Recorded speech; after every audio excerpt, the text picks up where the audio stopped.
Welcome বন্ধুরা। দেখুন, আমি আজ কথা বলতে যাচ্ছি আধার কার্ড নিয়ে। যদি আপনি কোথাও কোনো একটা অফিসিয়াল কোনো কাজে গেছেন, আপনি আধার কার্ডটি নিতে ভুলে গেছেন এবং আপনার ফোনে আধার কার্ডের কোনো ছবি আপনার কাছে নেই, তো ওই সময়টায় আপনি কি করবেন? তো বন্ধুরা, আজকে আমি আপনাদের এমন একটি ট্রিক বলতে যাচ্ছি।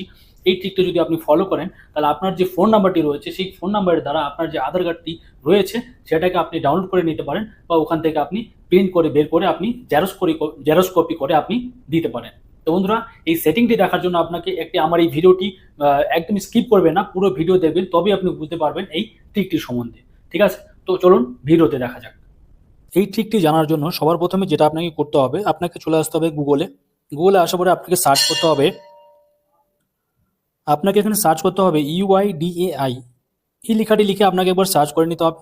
তারপরে আপনি দেখতে পাচ্ছেন এখানে যে অফিসিয়াল যে ওয়েবসাইটটি রয়েছে তার লিঙ্কটি সবার প্রথমে এখানে দেওয়া থাকবে। আপনাকে এখানে প্রেস করতে হবে। একবার প্রেস করার পরে আপনাকে এখান থেকে ভাষা আপনাকে সিলেক্ট করে নিতে হবে। দেখুন, আমি এখানে ইংরেজি, যেটা ইংলিশ রয়েছে সেটা আমি এখানে সিলেক্ট করে নিলাম। তো সিলেক্ট করে নেওয়ার পরে কিছুক্ষণ ওয়েট করতে হবে। এই পেজটি যখন ওপেন হবে তারপরে আমি পরের সেটিংটি সম্বন্ধে বলছি। পেজটি যখন ওপেন হয়ে গেল, পেজটি ওপেন হয়ে যাওয়ার পরে এখানে দেখতে পাচ্ছেন আধার সার্ভিস বলে একটি অপশন আছে। এই আধার সার্ভিস যে লেখাটি রয়েছে এখানে আপনাকে একবার প্রেস করতে হবে। যখন আপনি প্রেস করবেন, প্রেস করার পরে আরেকটি ইন্টারফেস এখানে ওপেন হবে। দেখতে পাচ্ছেন এখানে একটা নতুন ইন্টারফেস এখানে ওপেন হয়ে গেল। তারপরে এখানে দেখতে পাচ্ছেন রিট্রিভ আধার, এই রিট্রিভ আধার অপশনটিতে আপনাকে একবার প্রেস করতে হবে।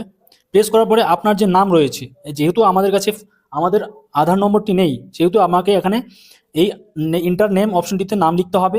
তারপরে মোবাইল নাম্বারটি এখানে দিতে হবে, যেই মোবাইল নম্বরটি আধারের সঙ্গে লিঙ্ক রয়েছে সেই মোবাইল নম্বরটি এখানে ফিল করতে হবে, অথবা এখানে দেখতে পাচ্ছেন ইমেল অ্যাড্রেস এখানে ফিল করতে হবে। তারপরে দেখতে পাচ্ছেন এখানে ক্যাপচা, ওই ক্যাপচা যা দেওয়া আছে সেই ক্যাপচাটি দিয়ে আপনাকে সেন্ড ওটিপিতে প্রেস করতে হবে। যখন আপনি প্রেস করবেন আপনার ফোনে একটি ওটিপি আসবে, সেই ওটিপিটি আপনাকে ফিল করে এখানে সাবমিট করতে হবে। যখন আপনি সাবমিট করবেন তখন আপনার যে আধার নম্বরটি রয়েছে সেই আধার নম্বরটি আপনার এখানে শো করবে।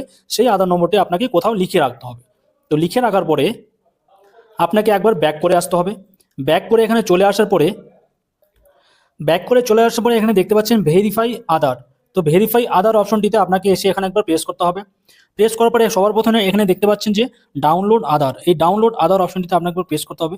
প্রেস করার পরে আমরা যে এখন যে আধার নম্বরটি পেয়ে গেলাম সেই আধার নম্বরটি এখানে আপনাকে ফিল করতে হবে। ফিল করার পরে তার সঙ্গে নিচে দেখতে পাচ্ছেন ক্যাপচা, এই ক্যাপচাটিও এখানে ফিল করতে হবে। ফিল করার পরে সেন্ড ওটিপি করার পরে এই ওটিপিটি এখানে সাবমিট করার পরে আমাদের যে আধার কার্ডটি রয়েছে সেই আধার কার্ডটি আমাদের এখানে শো করবে, এবং ওখান থেকে আপনি সেই আধার কার্ডটি আপনি ডাউনলোড করে আপনার ফোনে রাখতে পারেন, এবং আপনার যে কাজে লাগবে সেই কাজে আপনি সেটাকে ইউজ করতে পারেন। এই ট্রিকটি যদি আপনার ভালো লাগে তো অবশ্যই আমার পেজটিকে ফলো করে পাশে থাকবেন, আর বেশি করে এই ভিডিওটিকে শেয়ার করে দিবেন। তার কারণ যার এই সেটিংয়ের সম্বন্ধে